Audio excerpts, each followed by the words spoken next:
पुढच्या बातम्यांकडे वळूयात। रात्रीपासून मुंबईच्या अनेक भागामध्ये पाऊस पडतोय आणि येत्या 3 तासांमध्ये मुसळधार पावसाचा अंदाज वर्तवण्यात आलाय।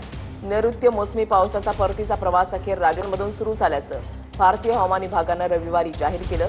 महाराष्ट्रामधून ऑक्टोबरच्या पहिल्या आठवड्यामध्ये पाऊस माघारी फिरेल अशी शक्यता व्यक्त करण्यात येत आहे। रवी खरात आमचे प्रतिनिधी अधिक माहिती देतील। रवी, वृषाली, नक्कीच आपण पाहतो की अनेक दिवसापासून विश्रांती घेतलेल्या पावसाने पुन्हा एकदा हजेरी लावलेली आहे। खरं तर मध्यरात्रीपासून मुंबईच्या अनेक ठिकाणी पाऊस देखील बरसत आहे। मी सध्या दादर टीटी या परिसरात आहे। आपण पाहू शकतो की दादर टीटी परिसरात देखील पावसाच्या सरी बरसताना आपल्याला पाहायला मिळत आहे।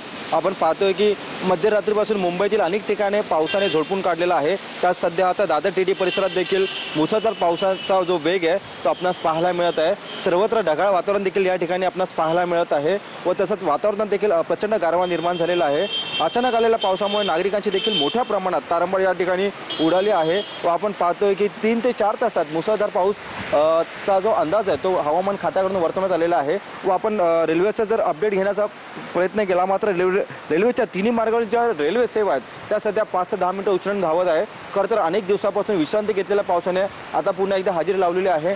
नागरिकांची देखील मोठ्या प्रमाणात तारांबळ उडालेली आहे। आपण पाहतोय की काही नागरिक त्या ब्रिज खाली देखील आपण पाहतो की ते सहारा घेताना आपल्याला पाहायला मिळत आहे व अचानक आलेल्या पावसामुळे पुन्हा एकदा नागरिकांची तारांबळ उडाल्याचं चित्र आपल्याला पाहायला मिळत आहे। सध्या मी दादर या टीटी परिसरात आहे। आपण पाहतोय की पावसाला पुन्हा एकदा सुरुवात झाल्याचं चित्र आपल्याला पाहायला मिळत आहे। वृषाली, धन्यवाद रवी दिलेल्या सविस्तर माहितीसाठी। येत्या 3 तासांमध्ये मुसळधार पावसाचा अंदाज वर्तवण्यात आलाय। रात्रीपासून मुंबई आणि परिसरामध्ये पावसानं हजेरी लावलेली आहे। अनेक भागामध्ये पाऊस कोसळतोय। विजांच्या कडकडाटासह काही भागामध्ये पाऊस बरसायला रात्रीपासून सुरुवात झालेली आहे। हवामान खात्यानं जो अंदाज वर्तवलेला होता त्यानुसार पुढचे आणखीन 1-2 दिवस पावसाचा अंदाज वर्तवण्यात आलेला आहे आणि रात्रीपासून मुंबई आणि परिसरामध्ये वेगवेगळ्या भागामध्ये मुसळधार पाऊस पडायला सुरुवात झाली आहे।